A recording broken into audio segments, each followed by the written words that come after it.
Terima kasih Anda kembali di Gelar Perkara. Tingginya dana yang dibutuhkan mengikuti kontestasi pemilihan umum membuat para calon memutar otak. Pelaku kejahatan memanfaatkan kebutuhan para kontestan dengan modus pinjaman dana cepat. Berikut ulasannya. Selama ini kan selalu muncul gitu ya terminologi bahwa untuk maju di dalam kontestasi pemilu itu memerlukan uang yang banyak gitu ya. Tetapi fenomena yang muncul hari ini berkaitan dengan pinjaman untuk memenuhi kebutuhan dana kampanye, paling tidak itu mengonfirmasi satu hal bahwa tingginya biaya politik dan butuhnya banyak uang calon anggota legislatif dalam berkampanye menuju pemilu 2024 mendatang. Seperti itu.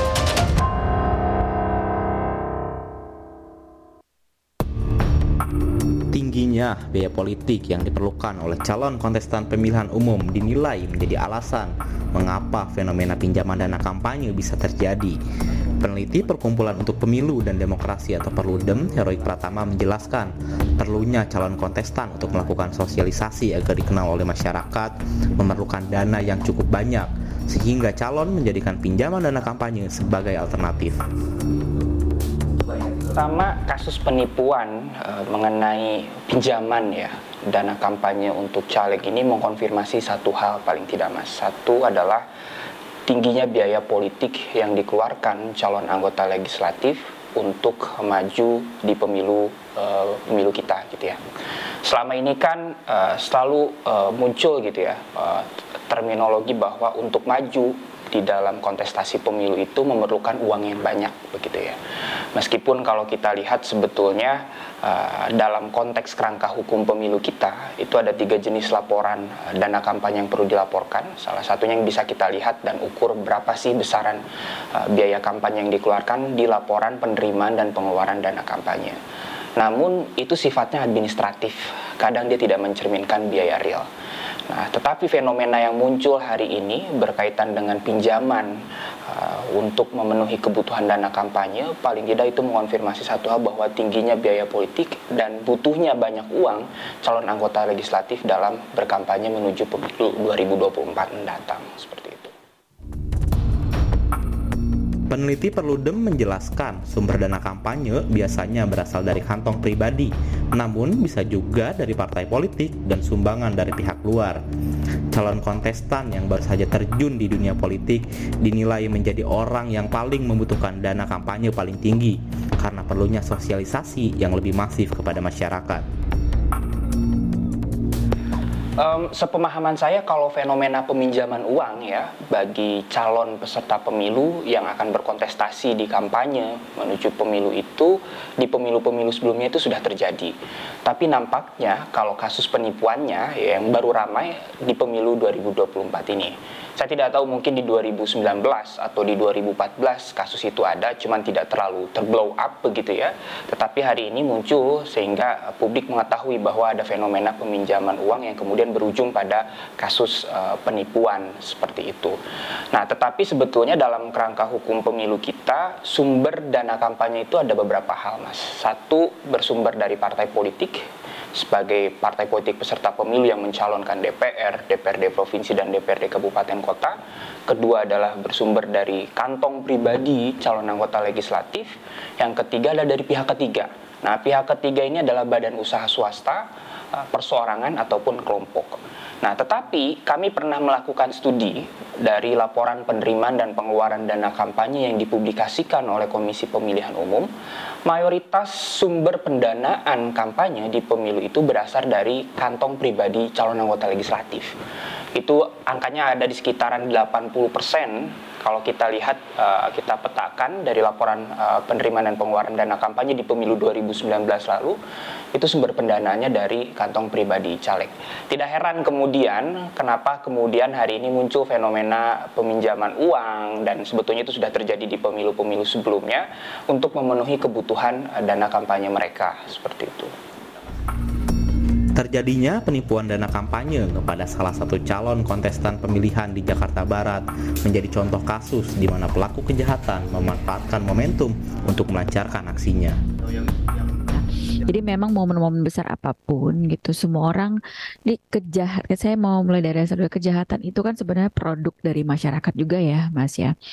Apapun itu gitu, kasus-kasus kejahatan. Nah, sehingga kejahatan ini pun dia muncul karena melihat kondisi di lingkungan masyarakat. Makanya ada sebuah yang dinamakan sebuah fenomena tadi kalau bahasanya Mas Taufik ya. Jadi fenomena ini, nah ini ada suatu pola tadi. Nah terkait mungkin kita akan melihat ada sebuah situasi, ada sebuah momentum gitu ya, di mana momentum ini ya tentu saja namanya orang pelaku kejahatan gitu ya. Jadi di dalam kejahatan itu ada yang namanya, kalau kita mau melihat adalah bisnis kejahatan, bisnis dalam tanda kutip ya.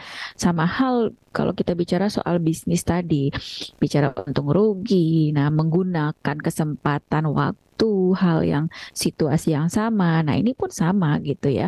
Kita bicara soal kejahatan tuh sama, hanya saja bedanya ya bisnis yang ini adalah bisnis gelap dalam arti tanda kutip gitu ya, di mana bisnis ini dijalankan ya kalau kita bilang ya sudahlah melanggar hukum, intinya gitu ya, ada sebuah tindak pidana di dalamnya. Nah, momentum-momentum ini tadi, ini kan saling keterkaitan ya, saling mendukung tadi. Misalnya kejahatan itu muncul karena juga mengikuti momen yang ada, situasi yang ada, perkembangan manusia gitu ya, perkembangan masyarakat gitu, karena dia memang produk dari masyarakat.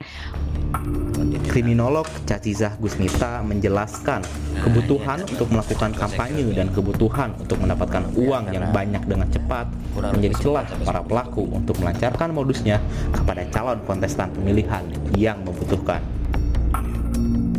Perkembangan zaman teknologi ya kan, dengan adanya ojek online, misalnya contoh lain di luar ini dulu gitu ya, ojek online, ada perkembangannya, ada mengikuti, ada bisnisnya tadi yang bisa dimanfaatkan tadi ya untuk bisnis kejahatan. Sama seperti halnya dengan kondisi di mana adanya tadi kampanye gitu ya, momentum ini kan sangat besar, di mana secara logika kita aja gitu ya, di luar kita yang masyarakat biasa kan kita akan melihat adanya kebutuhan kita bicara soal kampanye, adanya kebutuhan publikasi seseorang atau sekelompok orang tadi ya kan, supaya bisa dikenal oleh masyarakat, supaya dipilih. Ada banyak hal yang bisa akhirnya dalam tanda kutip dimanfaatkan oleh orang-orang tertentu.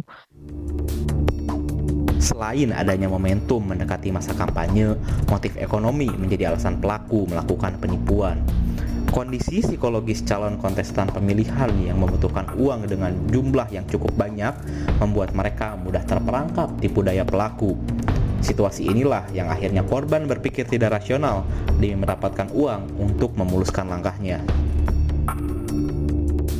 Maka secara bisnis kejahatannya ya kan dianggap, kita bicara bisnis kan ada untung rugi tadi ya, ada pundi-pundi penghasilan yang bisa didapatkan tadi oleh pelaku ya kan, sehingga memanfaatkan kebutuhan orang ini tadi, individu tadi, dan psikologisnya seseorang ya, psikologisnya seorang ini kan tentu menggebu-gebu gitu ya kan, ingin cepat gitu ya, dalam tanda kutip apa yang dia inginkan, apa yang dia butuhkan secepat mungkin bisa terlaksana, karena kan tadi momentum ini kan tidak seterusnya gitu, ada situasi sikon-sikon tertentu dalam waktu yang tertentu juga, tidak selamanya, sehingga dimanfaatkanlah ini tadi dalam.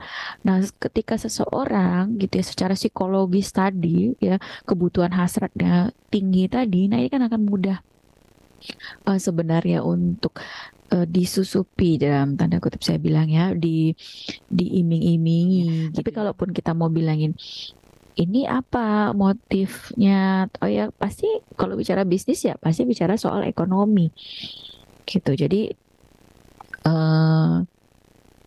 dia akan melihat tadi ya faktor bagaimana pemanfaatan seseorang gitu ya untuk melancarkan modusnya tadi, untuk mendapatkan materi yang dia butuhkan tadi gitu. Diiming-imingi uang puluhan miliar rupiah tanpa jaminan membuat calon kontestan pemilihan terpedaya tipu daya pelaku. Kebutuhan untuk mendapatkan uang dengan cepat membuat korban berpikir tidak rasional Dalam mengikuti kontestasi pemilihan, sudah selayaknya kita mengikuti peraturan yang berlaku. Karena dengan mengikuti peraturan yang berlaku akan menghasilkan pemilihan yang berkualitas. Taufik Riyadi, Adini Anissa, Kompas TV, Jakarta.